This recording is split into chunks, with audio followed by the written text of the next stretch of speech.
Assalamualaikum warahmatullahi wabarakatuh. Welcome back to my channel. Balik lagi bersama aku, Lia Elia. Oke, kali ini kita akan membahas materi ikatan kimia. Oke ya. Nah, di materi ikatan kimia nanti kita akan membahas dua pokok bahasan. Yang pertama ikatan ion dan yang kedua nanti ada ikatan kovalen. Yuk langsung kita masuk ke pembahasan materinya. Oke ya. Nah, sebelum kita masuk ke pembahasan ikatan ion, kita harus tahu dulu apa sih tujuannya dari ikatan kimia. Oke, ikatan kimia. Oke, ada yang tahu nggak apa sih tujuan dari suatu unsur melakukan ikatan? Nah, jadi suatu unsur dalam sistem periodik unsur sebagian besar ingin mencapai yang namanya kestabilan. Nah, salah satunya dengan cara melakukan ikatan ya, atau yang disebut dengan ikatan kimia. Jadi bisa kita simpulkan, tujuan dari ikatan kimia adalah untuk mencapai kestabilan ya, agar unsur mencapai kestabilan.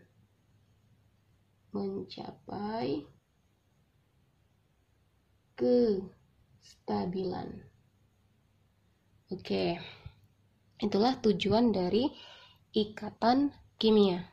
Nah, suatu unsur ya dikatakan stabil.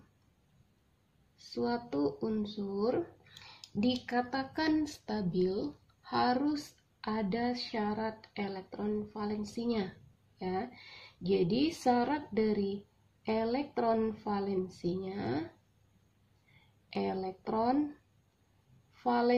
suatu unsur stabil harus mengikuti unsur gas mulia, yaitu memiliki elektron valensi 2 atau 8. Oke, yaitu unsur dikatakan dia stabil. 2 artinya dia mengikuti aturan duplet, nama lainnya ya, duplet. Nah, sedangkan 8 aturan oktet. Oke, itu syarat dari suatu unsur dia dikatakan stabil. Nah, salah satunya supaya dia stabil melakukan ikatan. Oke, sekarang kita bahas yang pertama untuk ikatan ion. Ikatan ion. Nah, ya. Ikatan ion atau disebut juga dengan ikatan elektrovalen. Oke ya. Nah, ikatan ion atau ikatan elektrovalen adalah salah satu ikatan yang terjadi karena serah terima elektron. Karena terjadi serah terima elektron. Oke, jadi ada yang memberi, ada yang nerima nanti. Oke ya. Nah, untuk unsur yang menyerahkan atau serah, ini berarti dia akan melepaskan elektronnya. Dia akan melepaskan elektronnya.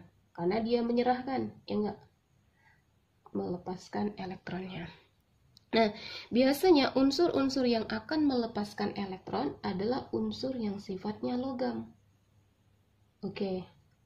Kalau dia melepaskan artinya dia kelebihan, sehingga nanti muatannya positif. Jadi ingat, untuk logam muatannya positif. Oke, ya. Ada yang melepas, berarti ada yang menerima. Oke. Jadi nanti akan menerima elektron ini siapa? Nah, yang menerima elektron ya adalah unsur non-logam. Kalau dia menerima berarti nama lainnya menangkap ya. Menangkap elektron. Nah, oke. Unsur yang menangkap adalah unsur yang sifatnya non-logam.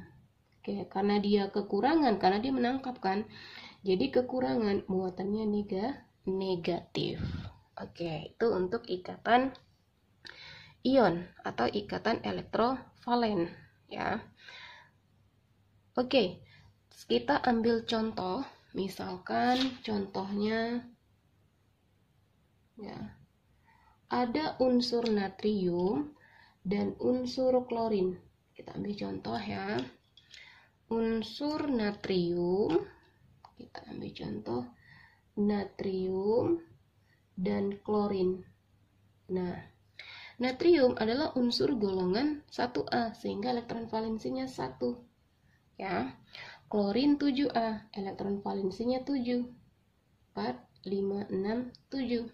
Nah, jadi ikatan elektron valensi mereka belum stabil ya. Natrium 1, Cl-nya 7. Supaya mereka mencapai kestabilan, nanti ingat elektron valensi yang jumlahnya 1, 2, 3, dia akan cenderung melepaskan logam tadi, ya kan? Kalau elektron valensinya 5, 6, 7, berarti dia akan cenderung menangkap elektron atau unsur yang non-logam. Karena elektron valensi natrium 1, berarti dia akan melepaskan elektronnya kepada si Cl. Nah, sehingga nanti Cl jadi 7. Oke, paham ya? Karena natrium dia melepaskan, jadi muatan natrium bermuatan positif. Ya enggak? Natrium positif. Cl karena dia menerima 1, jadi Cl min. Oke ya. Karena muatan mereka sudah sama, jadi mereka bisa berikatan kimia. Hasilnya NaCl. Nah, inilah yang dinamakan dengan ikatan ion. Ikatan ion. Oke, paham ya sampai di sini? Oke, untuk lebih jelasnya lagi, coba kita lihat contoh yang kedua ya. Ini kita anggap contoh satunya. Contoh yang kedua. Oke. Misalkan di sini kakak ada unsur X ya. Ada unsur X dengan nomor atom 13. Oke ya. Kemudian ada unsur Y. Unsur Y nomor atomnya 17. Nah, ketika kita dikasih nomor atom, buat dulu konfigurasinya biar tahu elektron valensi. 2, 8, 3 ya kan? 7-nya 17, 2, 8, 7. Oke. Elektron valensinya 3, berarti dia akan melepas 3. Karena dia melepas sehingga nanti muatannya, ini melepas ya. Melepas 3 elektron nanti. Nah, ini dia akan menangkap berapa supaya 8? Supaya 8 dia kurang 1, berarti menangkap 1, sehingga muatan Y nanti min 1. Nah, jadi bisa kita gabung, X-nya tadi melepas 3, jadi X3 plus, Y-nya menangkap 1, jadi Y min. Nah, kita setarakan unsurnya, ionnya, ini kan muatannya 3 plus, supaya sama dengan 0, berarti ini kita kali 3. Nah, 3 kali min 1 kan min 3. Min 3 tambah 3 sama dengan 0. Oke, dapatlah senyawanya X, Y, 3. Oke, paham nggak sampai di sini? Oke, paham ya? Nah, ini disebut dengan ikatan ion. Oke, nah sebenarnya untuk jenis ikatan ion seperti ini bisa kita kerjakan dengan menggunakan trik ya. Jadi nggak perlu konfigurasi yang panjang. Nah, kita gunakan trik Jitu. Apa sih trik Jitu-nya? Oke, kita lihat trik Jitu-nya. Oke ya. Syaratnya pada saat kita menggunakan trik Jitu ini, kita harus hafal unsur golongan gas mulia. Nah, masih ingat nggak? Unsur golongan gas mulia ada helium, heboh, negara, Argentina, karena, serangan, ranjau, Rn. Oke. Nah, helium nomor atomnya 2. 10 ya, 18, 36, 54 dan 86. Oke, ini kakak ajarin trik cara pengerjaan menggunakan konfigurasi gas mulia. Ini tadi kan unsur X, nomor atomnya 13. Oke, kita buat dulu aja. Unsur X, ini cara kedua triknya ya. Unsur X, nomor atomnya 13. Oke, nah sekarang 13 ini kita kurangkan dengan unsur yang mendekati dengan gas mulia, nomor atomnya. Tapi nggak boleh lebih dari 13, siapa? Neon kan, berarti kita kurangkan dengan 10 13-nya. Dikurang 10, berarti sisa 3. Sehingga nanti X ini plus 3, karena dia 3 akan lebih X 3 plus. Oke, paham nggak sampai di sini? Paham ya? Kemudian lihat unsur Y. Unsur Y, nomor atomnya 17. Oke, 17 akan kita kurangkan dengan unsur gas mulia yang lebih dengan 17 tapi nggak jauh lebihnya. Berapa? 18 kan, berarti ini kita kurangkan dengan 18. Nah, sehingga hasilnya min 1. Jadi muatan Y nanti Y min 1. Nah, sama kan dengan yang di atas, tinggal kita samakan. X-nya plus 3, berarti Y harus kita kali 3. 3 kali min 1, min 3. Sehingga hasil senyawanya menjadi XY3. Sama nggak hasilnya? Sama kan, XY3, ini juga XY3. Oke, paham nggak? Paham ya? Oke, ya. Contoh satu lagi deh, misalkan ada soal yang ketiga. Contoh soal ketiga. Nah, ya. Ada unsur A dengan nomor atom 57. Unsur A, nomor atom 57, ya. Kemudian ada unsur B dengan nomor atomnya 84. Oke, tentukan ikatannya. Coba pakai trik. 57 dekat dengan siapa? 57 berarti dekat dengan 54. Kita kurangkan 54. 57 dikurang 54. Berapa? Sama dengan 3. Sehingga nanti muatannya A3 plus nanti. Oke, paham ya? Sekarang coba lihat yang B. B, siapa yang dekat dengan 84 tapi nggak terlalu jauh, yang lebihnya ya. 84 dengan 86, berarti 84 dikurang 86 sama dengan min 2. Jadi B 2 min nanti. Nah, tinggal kita kali silang. 2A kita kali 2, B kita kali 3. Nah, sehingga senyawanya nanti A2 B3. Nah, itulah ikatan ionnya. Oke, paham nggak sampai di sini? Ikatan ion. Oke, paham ya? Oke, selanjutnya kita bahas tentang ikatan kovalen, ya. Ikatan kovalen adalah ikatan yang terjadi karena penggunaan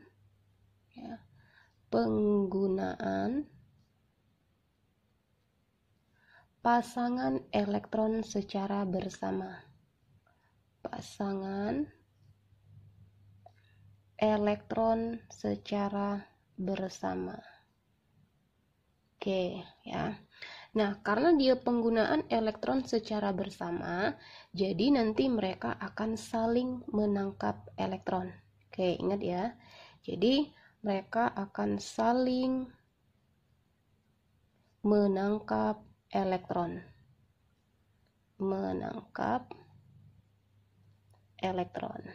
Oke, ya. Untuk ikatan kovalen, ini ikatan yang terjadi antara unsur non-logam. Oke, ya. Unsur non-logam berikatan dengan unsur non-logam. Jadi sesama non-logam. Oke, paham ya?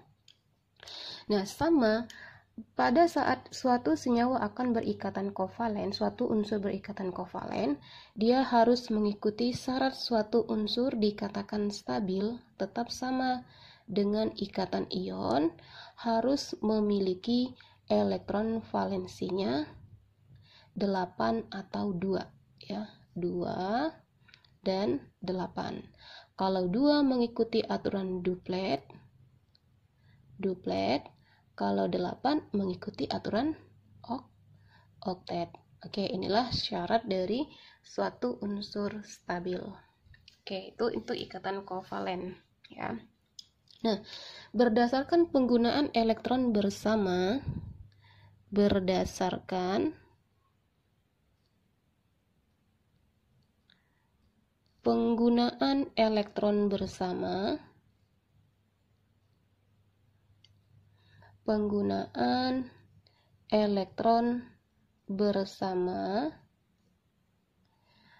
ikatan kovalen kita bagi jadi 3. Ikatan kovalen dibagi menjadi 3. Oke, kita lihat apa aja.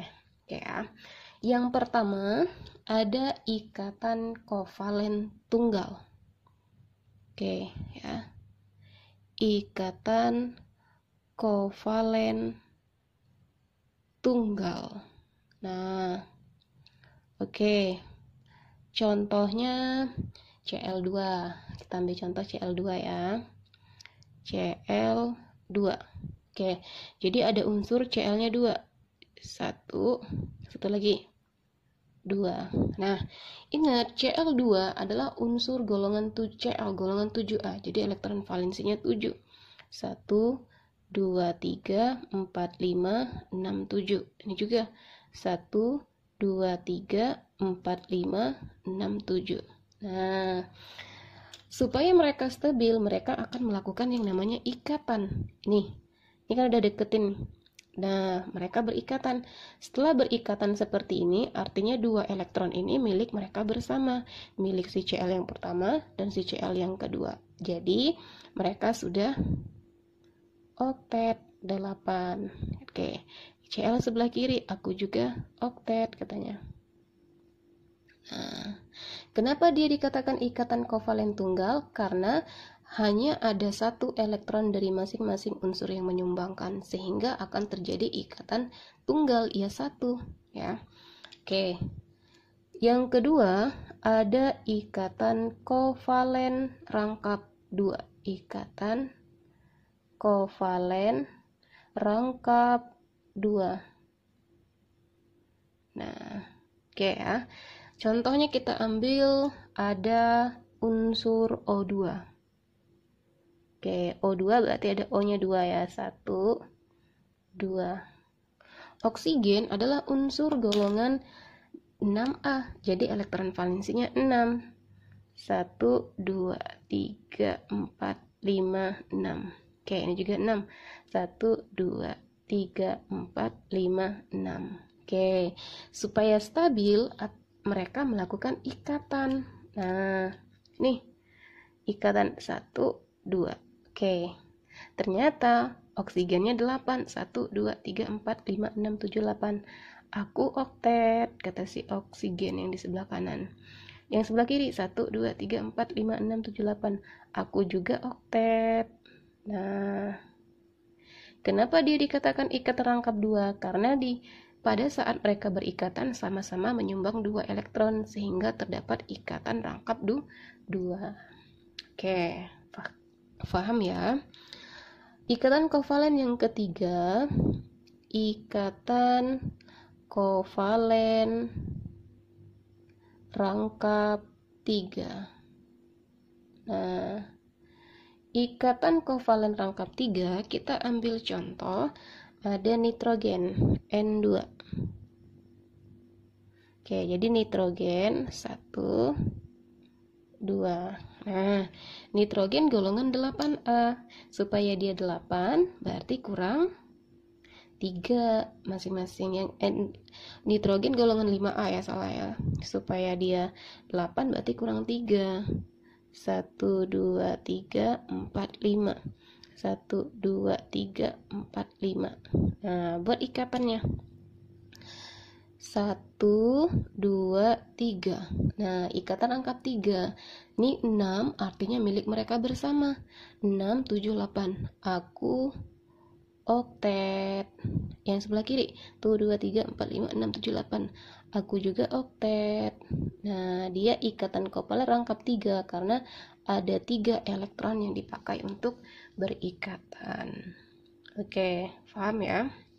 Nah, selain ini ada juga jenis ikatan yang lain. Oke, sekarang kita lihat dari cara menggambarkan struktur Lewisnya ya. Kita lihat dari cara menggambarkan struktur Lewis. Menggambar struktur Lewis. Oke, nanti ketahuan di sini ada beberapa jenis lagi tentang ikatan kovalen ya. Kita ambil contoh, ada senyawa NH3. NH3. Nah, oke ya. NH3, cara kita menggambarkan struktur Lewis, carilah unsur yang paling sedikit sebagai atom pusatnya. Nah, berarti nitrogen ya sebagai atom pusat. Kita buat ada nitrogen di tengah-tengah. Nitrogen. Oke, hidrogennya ada 3. 1, 2, satu lagi 3. Nah, nitrogen golongan 5A supaya 8 berarti kurang 3, ya enggak? Masing-masing ambillah 1 dari si hidrogennya karena ada 3 nih, kasih 1-1. Kasih ke sini 1, ke sini 1, ke sini 1 juga. Nah, sisanya 3 kan dari nitrogen. Sisanya 2. Oke. 5. Nitrogen masing-masing nyumbang 1. Ini 1, ini 1, di sini 1. Nah, mereka akan berikatan, nanti akan tercapai hidrogen akan tercapai duplet, 2 kan? Tuh 2. Hidrogen ini juga aku duplet, aku juga duplet. Nah, oksigen dia nitrogen dia mencapai oktet. Enggak 1 2 3 4 5 6 7 lah 8. Jadi nitrogennya katanya aku oktet, ya kan? Nah, 8 dia. Oke. Karena di atom pusatnya ada pasangan elektron bebas, jadi dia dikatakan ikatan kovalen polar. Nah, jadi ada lagi jenis ikatan kovalen, namanya ikatan kovalen polar. Jadi salah satu ciri-cirinya di atom pusatnya ada pasangan elektron bebas. Oke ya. Contoh yang kedua, misalkan ada senyawa CH4. Nah, coba tebak siapa atom pusatnya? Benar, karbon ya. Kita buat karbon sebagai atom pusat. 1, hanya ada 4 nih. 1, 2, 3, 4. Oke, karbon golongan 4A sehingga elektron valensinya nanti 4. 1, 2, 3, 4. Hidrogennya masing-masing 1. 1, ini juga 1, 1, 1. Oh, ternyata aku jadi duplet. Kata hidrogennya 2 kan? Aku juga duplet. Nah, aku juga duplet. Aku juga duplet. Oke, sekarang coba cek untuk karbon. 1, 2, 3, 4, 5, 6, 7, 8. Aku oktet. Nah, oktet berarti dia tercapai 8 ya. Oke. Nah, di sini karena di atom pusatnya tidak ada ikatan, tidak ada pasangan elektron bebas seperti nitrogen, ini disebut dengan ikatan kovalen nonpolar. Ikatan kovalen nonpolar. Oke. Nah, selain kita lihat dari pasangan elektron bebasnya, ikatan kovalen itu bisa dilihat juga dari perbedaan keelektronegatifan. Kalau untuk yang polar, perbedaan keelektronegatifannya besar. Kalau non-polar, perbedaan keelektronegatifannya sama dengan 0. Oke, paham ya? Oke, nah selain ini masih ada lagi yang namanya ikatan kovalen koordinasi.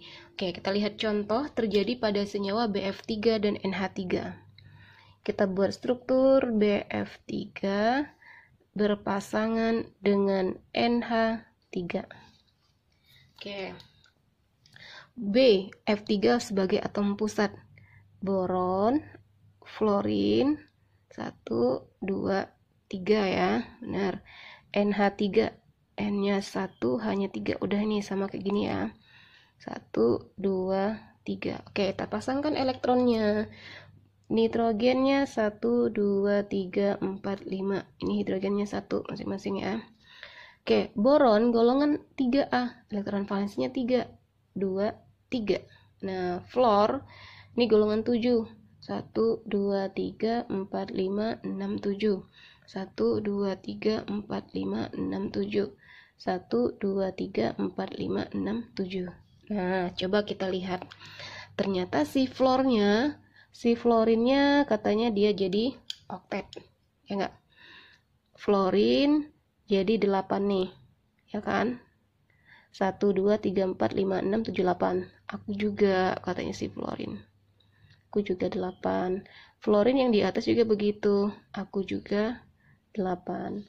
Tapi si boronnya 6. Kita lihat. 1, 2, 3, 4, 5, 6. Nah, gimana itu katanya? Kita lihat yang tetangga. 1, 2. Berarti aku duplet. Hidrogen juga ya, ini udah dibahas tadi, aku duplet. Yang di atas juga aku duplet. Nitrogen tuh 2, 3, 4, 5, 6, 7, 8. Aku oktet. Nah, tetapi di sini nitrogen masih ada 2 elektron yang tidak berpasangan. Karena dia kasihan dengan si boron, maka disumbangkan kepada si boron untuk dipakai mereka sama-sama. Nah, jadi 2 ini akan disumbangkan ke si boron untuk dipakai sama-sama. Inilah yang dikatakan nanti ikatan kovalen koordinasi ya. Jadi kalau kita buat strukturnya nanti kayak gini ya. BF-nya 3, 1 ikatan ya. BF ini F 2 3. Nah, NH3 satu lagi. NH3 N ikatan hidrogen, ikatan hidrogen, ikatan hidrogen. Nah, ini nanti ada kayak panah. Kenapa panah ini menandakan nitrogen menyumbang elektron kepada si boron? Ini yang disebut dengan ikatan kovalen koordinasi. Kovalen koordinasi. Oke, jadi apa itu ikatan kovalen koordinasi? Ikatan yang terjadi karena penggunaan elektron secara bersama, tapi hanya dari salah satu atom yang menyumbangkan elektronnya. Oke, paham ya?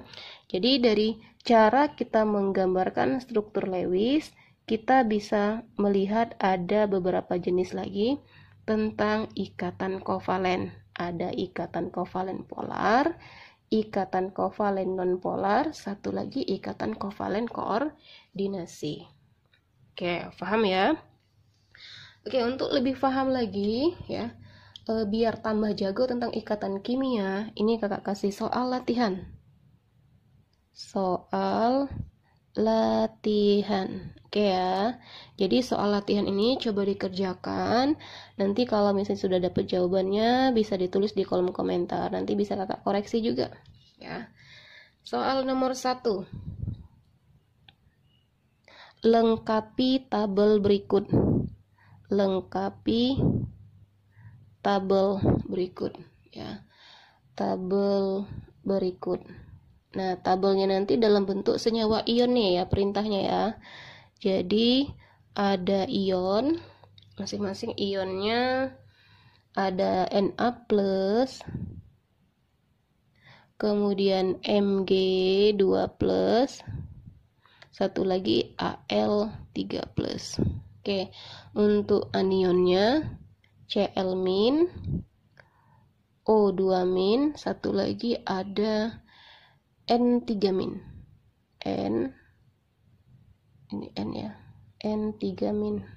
Nah, Ini kita pasangkan, kita buat kayak tabel, kayak gini nanti tabelnya.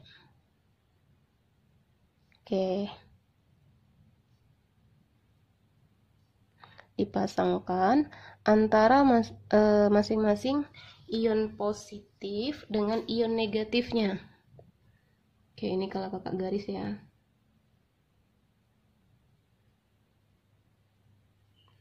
Nah, digaris. Ini juga kita garis. Oke, ini juga satu lagi. Jadi nanti kayak gini triknya. Na plus dipasangkan dengan Cl min, apa senyawanya? Gitu berarti isi di kotak ini. Kemudian Na plus dipasang dengan O2 min, apa hasilnya? Kita pasang di sini. Oke, paham ya? Itu untuk soal yang pertama. Oke, ini ketinggian. Ini ada. Oke ya. Ini contoh untuk ikatan ion. Nah, sekarang soal yang kedua. Yang kedua soalnya gambarkan struktur Lewis dari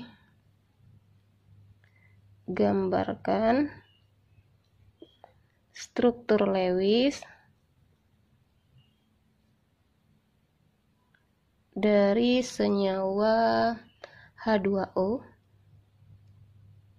dan SO3. 2 soal aja. Nah, udah ya. Jadi ada perwakilan soal untuk ikatan ion dan ikatan kovalen. Oke ya. Oke, selamat mengerjakan ya. Jika tidak mengerti nanti bisa di komentari di kolom komentar, nanti insya Allah kakak akan jawab. Oke, jika video ini bermanfaat buat kalian, share ke teman-teman kalian ya, biar manfaatnya lebih banyak lagi. Kakak Airi, wassalamualaikum warahmatullahi wabarakatuh.